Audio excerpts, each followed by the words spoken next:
प्रिय संस्कृत मित्राणि नमः संस्कृताय। संस्कृत गंगा में आपका स्वागत है। मैं हूं सर्वज्ञभूषण। आइए आज हम लोग फिर से एक पाठ की प्रश्नोत्तरी करते हैं। केवीएस टीजीटी का ये पाठ है। पाठ आप पहले से पढ़ चुके हैं।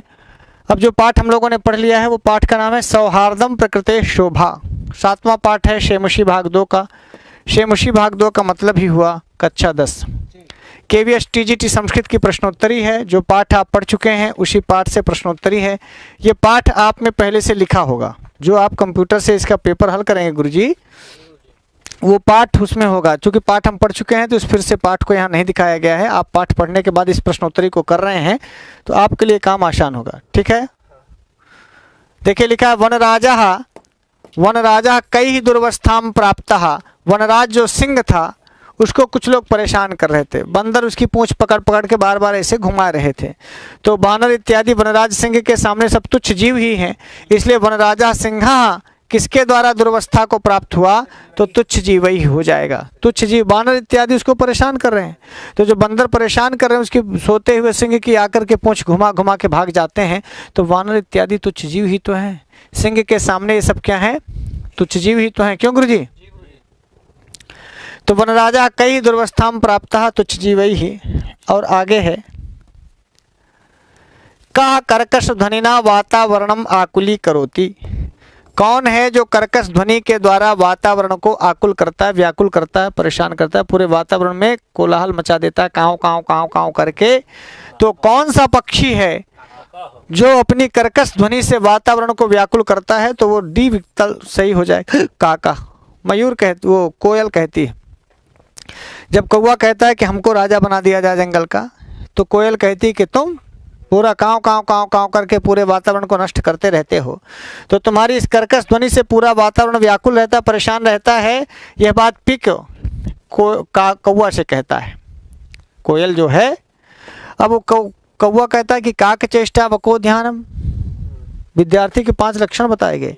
तो काक चेष्टा कहा जाता है, पिक चेष्टा नहीं कहा जाता कि कोयल की तरह चेष्टावान रहो, कोयल की तरह तुम्हें ध्यान लगाना है, कोयल की तरह चेष्टा करनी है, कोयल की ऐसा नहीं कहते हैं, कौवे की तरह कहते हैं।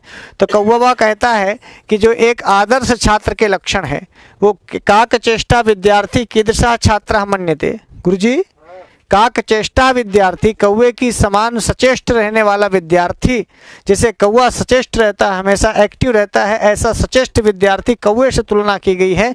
तो कौवा कहता हमारे में गुण नहीं होता तो एक आदर्श छात्र की तुलना भला हमसे क्यों की जाती? इसलिए काक चेष्टा विद्यार्थी कीदृशः छात्रः मन्यते। मूर्ख छात्र नहीं माना जाता, वो परिश्रमी छात्र नहीं, निद्रालु छात्र नहीं। आदर्श छात्र के 5 लक्षणों में विद्यार्थी पंचलक्षणम गुरुजी क्या कहा जाता है? काक चेष्टा वको ध्यानम श्वान निद्रा तथैव च अल्पाहारी गृहत्यागी विद्यार्थी पंचलक्षण। हाँ, लेकिन आजकल के हमारे विद्यार्थियों का सब लक्षण उल्टा है भैया। फिर भी काक चेष्टा एक आदर्श विद्यार्थी के गुण है। कहा आत्मानम बलशाली विशालकाया पराक्रमी च मन्यते। वर्तते की जगह मन्यते कर लो ना। कहा माने कौन अपने आप को बलशाली, विशालकाय और पराक्रमी जानवर समझता है, अपने आप को बहुत पराक्रमी, विशालकाय और बलशाली समझता है। तो एक गज आता है हाथी, और वो हाथी कहता है कि मैं जंगल में सबसे बलशाली हूँ और सबसे बड़ा हूँ। विशालकाय माने हमारा शरीर सबसे बड़ा है और मैं सबसे पराक्रमी हूँ, इसलिए मुझे जंगल का राजा बनाना चाहिए। यही प्रकृति है सौंदर्यम गुरुजी, सौहार्दम प्रकृति शोभा।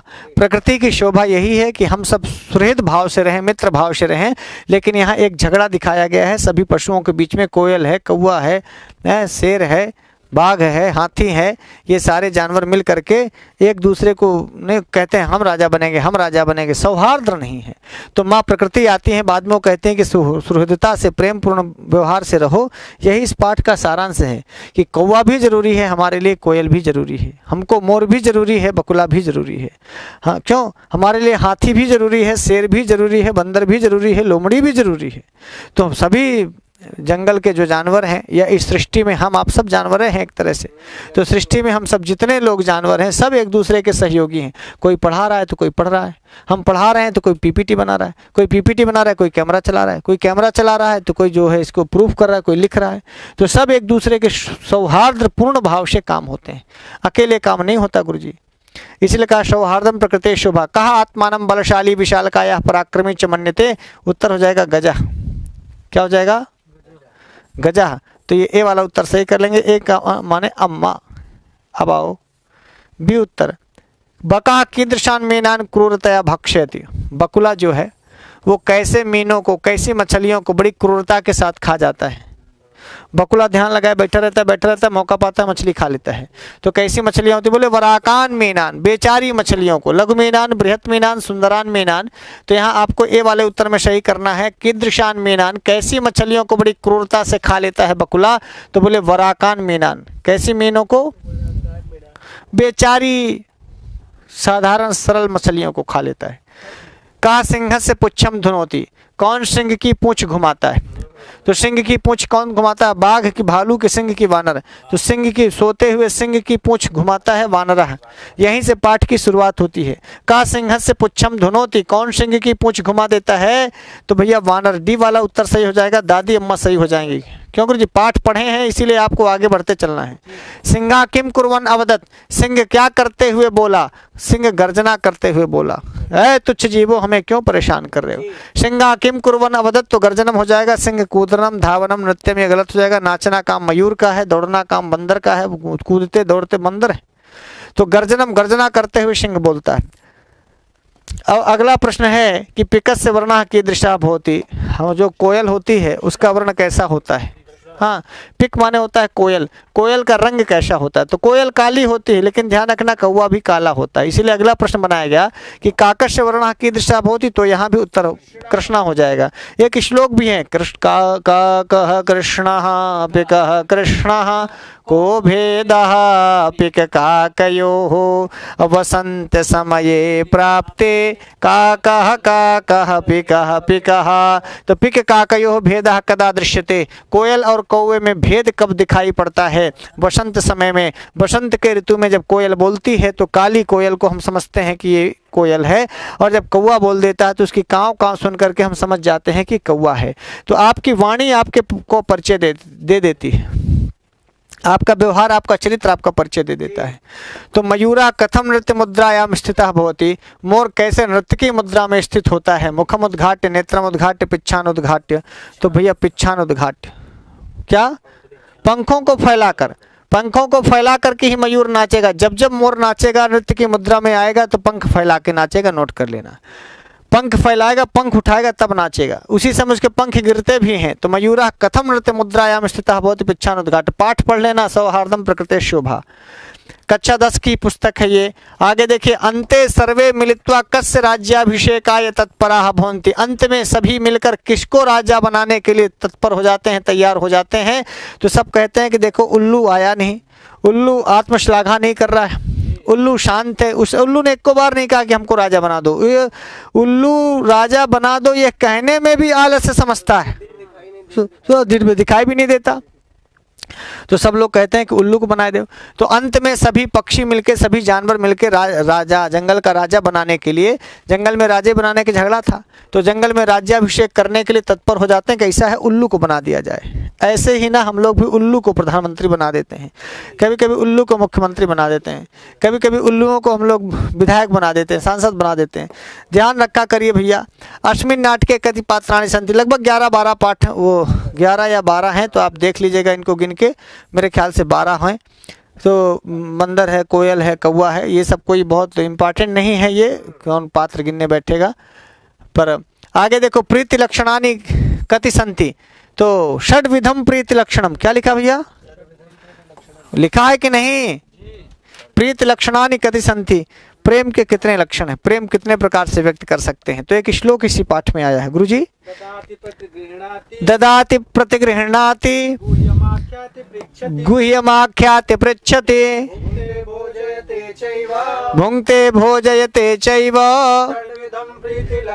षड्विधम प्रीति लक्षणम। ये 6 प्रकार के प्रेम के लक्षण बताए गए भैया। प्रेम किसी को करते हैं तो देना चाहिए, लेना चाहिए, बताना चाहिए, कहना चाहिए, खाना चाहिए, खिलाना चाहिए। ये नहीं कि केवल खाना खाना उसका चाहिए, खिलाना नहीं चाहिए। डीके भैया इनको बोल दो, केवल खाता है तुमसे समोसा, आज तक समोसा खिलाया? राज्ञा सुखम कस्मिन भवति, राजा का सुख किसमें है? आत्म सुख में, भार्या सुख में, पर सुख में, प्रजा सुख में। देखिए राजा का सुख उसी में है जब उसकी प्रजा सुखी रहे। तो राजा का सुख प्रजा के सुख में है, यह बात भी इसी पाठ से आपको क्लियर होती है। क्या दिया है? प्रजा सुखे सुखम राज्ञः, प्रजा सुखे सुखम राज्ञः, इसी श्लोक से है। प्रजा सुखे सुखम राज्ञः, प्रजा के सुख में ही राजा का सुख है। तो राज्ञः सुखम कस्मिन् भवति, राज्ञः सुखम प्रजा सुखे भवति। या प्रजा सुखे केसाम सुखम या कस्य सुखम, तो राज्ञः सुखम, प्रजा के सुख में ही राजा का सुख है। देखिए लिखा है प्रजा नाम हिते कस्य हितम भवति, प्रजा के हित में किसका हित छिपा होता है? तो राजा का हित होता है। यदि प्रजा का हित होगा तो राजा का हित होगा, और प्रजा का अकल्याण होगा तो राजा का भी अकल्याण होगा। प्रजा दुखी रहेगी तो राजा भी दुखी रहेगा। परस्पर विवादिता, परस्पर विवाद से प्राणी नाम किम भवति, परस्पर विवाद करने से प्राणियों में क्या होता है? लाभ। विवाद से तो लाभ हो ही नहीं सकता, उनको सुख हो नहीं सकता, संतोष मिलेगा नहीं, नहीं केवल हानि होगी। जब भी आप लड़ेंगे तो हानि होगी, हैं? कुछ लोग हो सकते हैं कि जिनको विवाद करने से संतोष मिले कि अच्छा आज लड़ लिए, लेकिन ऐसा होता नहीं, सब परेशान होते हैं। हमेशा विवाद से हानि ही होती है, हमेशा विवाद से हानि होगी। शीतले जले, शीतले जले इति अनयोः पदयोः विशेषण पदम किम, शीतले और जले, देखो जले विशेष पद है और शीतले विशेषण है। पूछ रहा है कि इन दोनों में विशेषण पद कौन सा है? तो शीतले विशेषण है। जानते हैं क्यों? जल कैसा है? शीतल जल है। तो जल की विशेषता कौन बता रहा है? तो जो विशेषता बताए वही विशेषण है। तो जल शीतल है, इसलिए शीतले सी वाला उत्तर चाची सही हो जाएगा। ए अम्मा बी सी चाची डी दादी। अगला प्रश्न देखिए, बहुत समय मैं आपका इसलिए नहीं ले रहा हूँ कि पाठ पढ़े हैं, परीक्षा नजदीक है, इसलिए आपको जल्दी जल्दी पढ़ना है।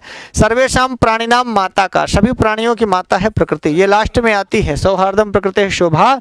और सौहार्दम प्रकृति शोभा में आप ये देखे होंगे कि यह पाठ आपको जब आपने पढ़ा होगा तो कहते ना कि सर्वेशाम प्राणी नाम माता आगच्छति। कौन? वो प्रकृति माता आती है। कौन माता आती है? प्रकृति माता। अगला प्रश्न है, रिक्त स्थानेषु सम्यक पदानि पूर्यते। ये जो रिक्त स्थान है इनमें आपको उचित पद भरना है। लिखा है काकः भवति, कौवा होता है। तो अमेध्या मेध्य भक्षक की, मेध्या मेध्य भक्षक की, भक्षक की पिका। तो आप पाठ पढ़े होंगे, हाँ, जहाँ कोयल कहती है कि तुम राजा कैसे बन सकते हो, तुम तो शाकाहारी भी हो मांसाहारी भी हो, रोटी चावल भी खा लेते हो और मांस भी खा लेते हो, तो तुम मेध्या मेध्य भक्षक हो, इसलिए जंगल के राजा नहीं बन सकते हो। मेध्य मेध्य समझ गए? माने हाँ, मांसाहारी भी शाकाहारी भी। कुछ लोग यहाँ मानव भी ऐसे होते हैं, भैया अंडों खा लेंगे, मुर्गों मार के खा लेंगे, चावलों दाल खा लेंगे, हलवो पूड़ी खा लेंगे।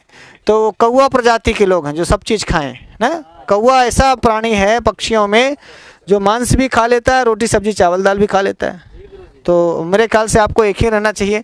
परभृत अपि कथ्यते, परभृत किसको कहा जाता है? परभृत माने जिसका पालन पोषण दूसरे करें। तो माना यह जाता है कि कोयल के बच्चों को या कोयलों को कौवा पालते हैं, इसीलिए कौवों पिका को परभृत अपि कथ्यते। कोयल को हम कोयल को परभृत भी कहते हैं। और ये बात कौवा कहता है कोयल से। इस पाठ में आपने पढ़ा होगा कि कोयल कहती है कि कौवा कहता है कि यदि हम न पालें तो कोयल खानदान डूब जाए, कोयल खानदान में कोई बचवे नहीं करें, ससुरा हम ही तो तुम्हारा पालन पोषण करते हैं। तो पिका परभृत अपि कथ्यते, कोयल जो है परभृत भी कही जाती है। अगला प्रश्न है, बका अविचला इव तिष्ठति। बकुला जो है बिना हिले डुले स्थित प्रज्ञ की तरह, ऐसा लगता है जैसे इसकी प्रज्ञा स्थिर हो गई है। इतना शांत चित्त बकुला बैठा रहेगा, पानी में बैठा रहेगा और मछली देखा भक्क से मार देगा और फिर वैसे शांत बैठ जाएगा। ऐसा लगता है कि जैसे इसने कुछ किया ही नहीं। ऐसे बहुत सारे लोग होते हैं, मर्डर कर देते हैं, बकुला भगत है। पंडित जी, बकुला भगत लोग होते हैं। हाँ, लोग पंडित जी से पूजा करा लेंगे, दक्षिणा देने समय से शांत हो जाएंगे। पूछेंगे पंडित जी से कितना दे दें, अरे ससुरा तुम पूजा कराते समय पंडित जी तुमसे पूछे कि हम अच्छा कराएं बुरा कराएं, अरे देव 1000 2000 4000 जो तुम्हारे पास हो। बका अविचला स्थित प्रज्ञा, बहुत सारे लोग भीतर घाघ हैं, बोलेंगे फट से शांति से बैठ जाएंगे, हैं करेंगे सब गड़बड़ी काम कर देंगे, शांत हो जाएंगे। ऐसा लगता है जैसे कुछ किए ही नहीं। बाद में पता चलता है कि अरे इसीलिए तो इन लोगों का नाम मीठा जहर हो गया। अगला देखो, मयूरा, मयूर जो है इति नामना पि ज्ञायते। अहिभुक से, काकभुक से, पिकभुक से, नरभुक से। तो जो मयूर होता है ना वो सांप को खाता है। अहि माने होता है सांप, भुक माने खाने वाला। तो अहिभुक माने मयूर सांप को खाने वाला। इस नाम अहिभुक नाम है मयूर का। पूछेगा कि अहिभुक कह, तो लिखना मयूरा। अब मयूरम किम उच्यते, तो मयूर को अहिभुक भी कहते हैं। अही भूख, अही समझ गए सांप, भूख माने खाता है। आपको पता है ना कि मोर जहाँ रहते हैं वहाँ सांप नहीं रहता है। मोर ढूंढ ढूंढ के सांप को खा लेता है, लेके खा के उड़ जाते हैं। उल्लूकः पद निर्लिप्तः चासीत, उल्लू आत्मश्लाघाहीन, अपनी प्रशंसा नहीं करता है। श्लाघाहीन उभौ आत्मश्लाघाहीन, ये होगा आत्मश्लाघा, वो अनात्म है ना। हो क्षम्यताम, हाँ सही कह रहे हैं। तो जल्दी आके ये आत्मश्लाघाहीन, डी वाला उत्तर सही होगा गुरुजी। ये अनात्म श्लाघाहीन है, तो उलूका जो है अपनी प्रशंसा नहीं करता है, तो डी वाला उत्तर इसका सही हो जाएगा आत्मश्लाघाहीन। ठीक है। और 25वां प्रश्न है कि सर्वेषामेव महत्वम विद्यते, सभी का महत्व है। समयम यथा कि यथा समय कि यथा समय, देखो यथा समयम, अब यही भाव समास है यहाँ। यथा समयम सर्वेषामेव महत्व, जब जिसका समय आता है सबका महत्व है। कोयल का भी, कौवे का भी, बंदर का भी, सिंह का भी, बकुला का भी, मेरा भी, तुम्हारा भी, वकील का भी, डॉक्टर का भी, मास्टर का भी, छात्र का भी, किसान का भी, सबका यथा समय समय आता है। चोर का भी टाइम आता है, पुलिस वालों का भी टाइम आता है, सबका टाइम आता है। बाजार का टाइम आता है, अंधेरा भी आता है, सुबह भी होती है, दोपहर भी आता है, गर्मी भी आती है, ठंडी भी आती है, बरसात भी आता है। इस पाठ में सर्वेषामेव महत्वम विद्यते, सभी का महत्व, बस यथा समयम, जब जिसका जैसे समय आ जाए, जब जिसका समय आ जाए। भैया अभी आपकी परीक्षा आ गई है, आपका समय है, कल टीजीटी की घोषणा हो जाए, टीजीटी वालों का समय लौट आएगा, पीजीटी की परीक्षा का डेट आ जाए, पीजीटी का समय आ जाएगा। तो त्वया सत्यम कथितम, तुम्हारे द्वारा सच कहा गया। वाक्यमिदं कर्तृवाच्ये परिवर्तयत, इस वाक्य को कर्तृवाच्य में बदलना है। तुम सत्यम अकथय, हाँ, तुम सत्यम अकथया इसको बोल सकते हैं, पर यहाँ कथितम है तो बेहतर होगा कि अकथया की जगह आप कथितवान करो। जब भी आप गुरुजी, जब भी क्ता प्रत्यय को बदलेंगे ना तो क्तवतु में बदलेंगे, समझ गए। तो त्वम सत्यम, त्वया सत्यम कथितम, तुम्हारे द्वारा सच कहा गया, ये तो आपका कर्मवाच्य है। कर्मवाच्य है ना, त्वया है, कर्ता में तृतीया है, तो यहाँ आप कर्ता की तृतीया को त्वम कर दिया। सत्यम सत्यम ही रहेगा, चूंकि भाई सत्यम सत्य सत्यानि, सत्यम सत्य सत्यानि। हाँ, प्रथमा द्वितीया में दोनों समान है, लेकिन ये यहाँ द्वितीया है और यहाँ का सत्यम प्रथमा है। अब यहाँ कथितम है तो कथितम क्ता प्रत्यय में है तो तवतु प्रत्यय में चला जाएगा, ये ज़्यादा अच्छा है। अकथया बहुत गलत है, मैं ऐसा तो नहीं कह रहा हूँ, पर त्वम सत्यम कथितवान ऐसा करें तो ज़्यादा अच्छा होगा। हमारी टीम ने प्रश्न बनाया था, जिसने भी बनाया था गलत नहीं बनाया था, ठीक है बनाया था, लेकिन ये करिए आप विकल्प में, ज़्यादा अच्छा रहेगा। त्वम सत्यम कथितवान है ना, कथितम है ना, तो कथितवान करिए। अगला है सिंहा सर्व जंतून पृच्छति, ये क्या हो गया हो, रहा दे। सिंहा सर्व जंतून पृच्छति इदम वाक्यम कर्मवाच्ये कुरुत, तो सिंहा को सिंहेन कर दीजिए, सर्व जंतून को सर्व जंतवा कर दीजिए, प्रथमा के बहुवचन में चला जाएगा। और पृच्छति है, यहाँ सर्व जंतवा है, तो कर्म के अनुसार क्रिया बदल दीजिए। तो पृच्छते पृच्छेते पृच्छन्ते, तो देखिए कहीं पृच्छन्ते है, हाँ पृच्छन्ते, यहाँ सिंहा है, सिंहेन हो गया, सर्व जंतून को सर्व जंतवा हो गया, एक एक मिला लीजिए ना। सिंहा को सिंहेन तृतीया में, सर्व जंतून द्वितीया का बहुवचन है, यहाँ सर्व जंतवा, जंतु जंतु जंतवा हो जाएगा, प्रथमा का बहुवचन हो गया। अब इसके आधार पर क्रिया लगनी है, पृच्छत को देख के नहीं बदलना, नहीं पृच्छते कर दोगे, पृच्छते कर दोगे गड़बड़ा जाएगा, क्योंकि सर्व जंतवा जो बहुवचनांत इसके आधार पर पृच्छन्ते लगा है ना, तो सिंहेन सर्व जंतवा पृच्छन्ते, राइट। नृपस्य इति पदस्य पर्याय पदम किम, राजा का इस पद का पर्याय पद क्या है। नृपस्य इति पदस्य, राजा का पर्यायवाची क्या है। सुखस्य राज्ञः प्रियस्य, देखिए नृपस्य में षष्ठी का एक वचन है, राज्ञः में भी षष्ठी का एक वचन है, नृपस्य का पर्यायवाची पद होगा राज्ञः। नृपस्य का पर्यायवाची पद क्या होगा, राज्ञः। कोई दिक्कत, आगे देखना। अयोग्यः इति पदस्य विपर्यय पदम किम, अयोग्यः का, अयोग्यः पद का विलोम, विपर्य माने विलोम, विलोम पद होगा योग्य। अयोग्य का देखिए विलोम भी पूछता है, पर्यायवाची पद भी पूछता है। पाठ दिया रहेगा, मैं आपको बार बार याद दिला दूं कि आपको टेंशन नहीं लेना है, जिस ये सारे सवाल आएंगे ना तो पाठ पढ़े जरूर रहिए। जो पाठ नहीं पढ़ेगा वो क्वेश्चन आंसर नहीं कर पाएगा। प्रश्नोत्तरी करने के लिए पाठ पढ़ना है। कोई भी प्रश्नोत्तरी खोलिए पहले उसका पाठ पढ़ लीजिए, कोई भी प्रश्नोत्तरी खोलिए पहले उसका पाठ पढ़ लीजिए। पाठ पढ़े रहेंगे तभी आप कर पाएंगे। अयोग्य का विलोम क्या होगा गुरुजी, योग्य। अब आगे है पिके चकाके, जब पिके चकाके से अच्छा पिका काका कर दो ना, क्यों गुरुजी, क्या दिक्कत है इसमें। पिका चकाका च तयो करो, गड़बड़ा है। एक कोयल एक कौवा तयो कर दिया, दो हो गए ना, तो पिक काकयो बना लोगे। पिकच्च काकश्च तयोः अस्य पदस्य समस्त पदम किम, तो पिक काकयो बन जाएगा, काक पिकयो भी बनेगा, लेकिन फिर काक को आपको आगे करना पड़ेगा। पिक काकयो ज़्यादा अच्छा है ना। यहाँ देखिए पा में जो ई है और का में है छोटे छोटे हैं, रस उस अच्छे हैं, काक में का में बड़ा अच्छे है, तो उस दृष्टि से पिक काकयो ज़्यादा अच्छा है। हाँ, अल्प अच्छ की बात नहीं है यहाँ, दोनों में दो दो अच्छे हैं। पिक में छोटे छोटे अच्छे हैं, काक के का में बड़ा आ है, इस दृष्टि से काक को हमने पीछे कर दिया है। श्रेष्ठता के आधार पर कौवे और कोयल में पिक ज़्यादा श्रेष्ठ है, कोयल, इस दृष्टि से भी पिक को पहले किया गया है। पिक काकयो, अब पिक काक पिके च काके च तयोः करेंगे, इससे अच्छा पिका च काका च तयोः करिए ना। आगे सम्यक मिलनम नास्ति, देखना नास्ति पूछ रहा है, तो तुच्छ जीवई में तुच्छ ही जीवई ये सम्यक मिलान है। वृक्षोपरि में वृक्ष से ऊपरी वृक्षोपरि ये भी सही है। अपूर्वम पूर्व नहीं, पूर्वहीनम नहीं होगा, यही गड़बड़ है, तो सी वाला उत्तर सही कर दिए। व्याघ्रा च चित्रका च व्याघ्र चित्र का ये भी सही है। तो तुच्छ जीवई का समझ विग्रह पद सही है, वृक्षोपरि का भी विग्रह सही है, व्याघ्र चित्रक का भी सही है। अपूर्व न पूर्वम इति पूर्वम होना चाहिए, तो ये थोड़ा गड़बड़ है। यहाँ पूछता है नास्ति, देखो अस्थि नास्ति में हम बड़ा गड़बड़ करते हैं, अस्थि को नास्ति पढ़ लेते हैं, नास्ति को अस्थि पढ़ लेते हैं और क्वेश्चन गड़बड़ कर देते हैं। तो प्रश्न को बड़े ध्यान से पढ़ना, क्योंकि प्रश्न गलत पढ़ने की वजह से उत्तर गलत कर देते हैं। बहुत बार किसी सिर्फ गलती आप इसलिए नहीं करते हैं कि प्रश्न नहीं आता था, उत्तर नहीं आता था, उत्तर आता था फिर भी आप गलत करते हो। अच्छा परीक्षा दे के आते हैं, बोले गुरुजी हमारे आता हुआ 5 ठो गलत हो गया, तुम गलत बोल रहे हो, आता हुआ कैसे गलत हो जाएगा, ना समझा हुआ गलत हो गया। आप ये कहिए कि मैंने प्रश्न को समझा नहीं और ना समझी में गलत हो गया, समझ गए। हाँ, प्रश्न को ध्यान से पढ़ना है। स्थिता प्रज्ञा यस्य सा इति पदस्य समस्त पदम किम, स्थिता प्रज्ञा यस्य सा तो स्थित प्रज्ञा हो जाएगा, ए अम्मा सही हो जाएंगी। स्थिता प्रज्ञा यस्य सा स्थित प्रज्ञा ना, प्रज्ञा स्थिता प्रज्ञा स्थिता किमपि ना, ये तो सब गलत है। स्थित प्रज्ञा ये सब ये आया भी है आप में। पक्षी सम्राट इति पदस्य विग्रह, पक्षी सम्राट क्या हो जाएगा गुरुजी? पक्षीणाम सम्राट। हाँ, पक्षीणाम सम्राट, पक्षी सम्राट जी सही। हाँ, पक्षीणाम सम्राट, पक्षियों का सम्राट, पक्षियों का राजा। काका पिकस्य संततिम पालयति, कौवा कोयल की संतानों को पालता है। वाक्यमिदम कर्मवाच्य परिवर्तित, इस वाक्य को आपको कर्मवाच्य में बदलना है, तो काका को क्या कर देंगे?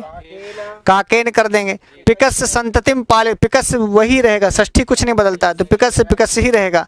संततिम को संतति करना है और पाल्यति को पाल्यते हो जाएगा। कौन सा उत्तर सही हो जाएगा? सी उत्तर सही हो जाएगा। जानते हैं क्यों? क्योंकि यहाँ काका को हमने काकेन कर दिया, पिकस से पिकस ही रहेगा, संततिम द्वितीय है, यहाँ प्रथमा हो गया संतति, और पाल्यति कर्मवाच्य में जाएगा तो पाल्यते बनेगा। पाल्यते ध्यान रखना संतति के हिसाब से चल रहा है, तो काकेन पिकस से संतति ही पाल्यते। बाकी को विचार मत करिए, जो सही है उस पर ज़्यादा विचार करिए, समय इतना नहीं है कि सब चीज़ों को आप पढ़ें। आगे लिखा मयूरा विधात्रा एवं पक्षी राजा वन राजा हवा कृता, तो हाँ देखिए जो कृता है कृता प्रत्यांत है, मैंने अभी आपको बताया कृतवान हो जाएगा, तब तो प्रत्यय में जाएगा। देखिए भैया, और जो मयूरा प्रथमा है, पक्षी राजा प्रथमा है, वन राजा प्रथमा है, ये सब जब भी वाच्य परिवर्तन आप करेंगे कर्तृवाच्य में, कर्तवाच्य नहीं होगा, कर्तृवाच्य होगा। क्या कहें हमारी टीम, बताओ आप समझ गए? अच्छा, विधात्रा में तृतीया का एक वचन है, तो विधात्रा विधाता हो जाएगा, तो इसको आपको विधाता कर देना है ना। मयूरा को मयूरम हो जाएगा ना, और यहाँ पक्षीराजम हो जाएगा, ये सब कर्म हो गए ना। यहाँ वनराजम हो जाएगा और इधर कृता को कृतवान हो जाएगा, बस बदल गया। ये वाला देखो कहीं पर है, हाँ विधाता, देखो इसको थोड़ा सा कर्ता इन्होंने आगे कर लिया, कोई दिक्कत नहीं। विधाता एव मयूरम पक्षीराजम वनराजम व कृतवान।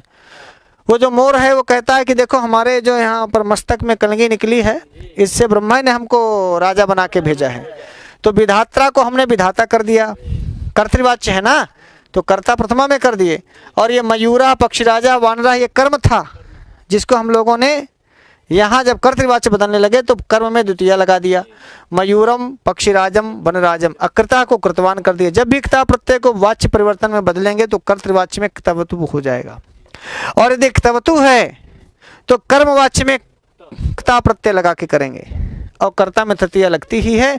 कर्म में यदि कर्तृवाच्य है तो कर्म में द्वितीया लगेगी, और उल्टा तो नहीं बोल दिए, कर्तृवाच्य है तो कर्म में द्वितीया, ठीक है, कर्मवाच्य है तो प्रथमा लगेगी। राइट हो गया। तो ये आप ध्यान में रखिएगा, मोटे मोटे नियम हैं, बहुत बार पढ़ाया जा चुका। पढ़ाने का टाइम यहाँ पर नहीं कि आपको फिर से पढ़ाएं, आप पढ़े हैं ऐसा मैं मानता हूँ। सर्वैः खगैः कोऽपि खगः एव वनराजः कर्तुमिष्यते स्म, इसको भी कर्तृवाच्य में आपको बदलना है। इत्यर्थ। तो क्या होगा भैया, सर्वैः खगैः को क्या करेंगे, सर्वे खगाः। सर्वैः खगैः को क्या होंगे, सर्वे खगा हो जाएगा ना। सर्वैः तृतीया का बहुवचन है, खगैः भी तृतीया का बहुवचन है, तो प्रथमा में बदलेगा, क्या हो जाएगा, हाँ सर्वे खगाः कमपि खगम एव वनराजम कर्तुम इच्छन्ति स्म, शायद यही होगा ये वाला। जानते हैं क्यों, सर्वैः खगैः को सर्वे खगाः हो गया। कह धन अपि है तो कह को हम, कह प्रथमा है, इसको द्वितीया में करेंगे तो कह को कम हो जाएगा। खगाः है खगम हो जाएगा, एव एव ही रहेगा। वनराजा है तो वनराजम हो गया, कर्तुम कर्तुम ही रहेगा। इष्यते है तो इसको इच्छन्ति स्म हो जाएगा ना। कोई दिक्कत। तो सर्वे खगाः कमपि खगमेव वनराजम कर्तुम इच्छन्ति स्म। कितना क्वेश्चन बना दे गुरु। मयूरस्य नृत्यम कस्य आराधना, मयूर का नाचना किसकी आराधना, ये प्रकृति की आराधना है। मयूर कहता है कि मैं नाचता हूँ प्रकृति की आराधना में, प्रकृति की पूजा में। हमारा नाचना है, प्रकृति की शोभा बढ़ती है प्रकृति की ना। अगला है अनृतम वदसि चेत कह दशेत, झूठ बोले कौवा काटे। अनृतम माने झूठ, वदस माने बोलते हो, चेत माने तो, कह दशेत कौन काटे। तो एक गाना है, झूठ बोले कौवा काटे, काले कौवे से डरियो, मैं के चली जाऊंगी तुम देखते रहियो, मैं के भी स्टॉप कर जाऊंगी तुम देखते रहियो।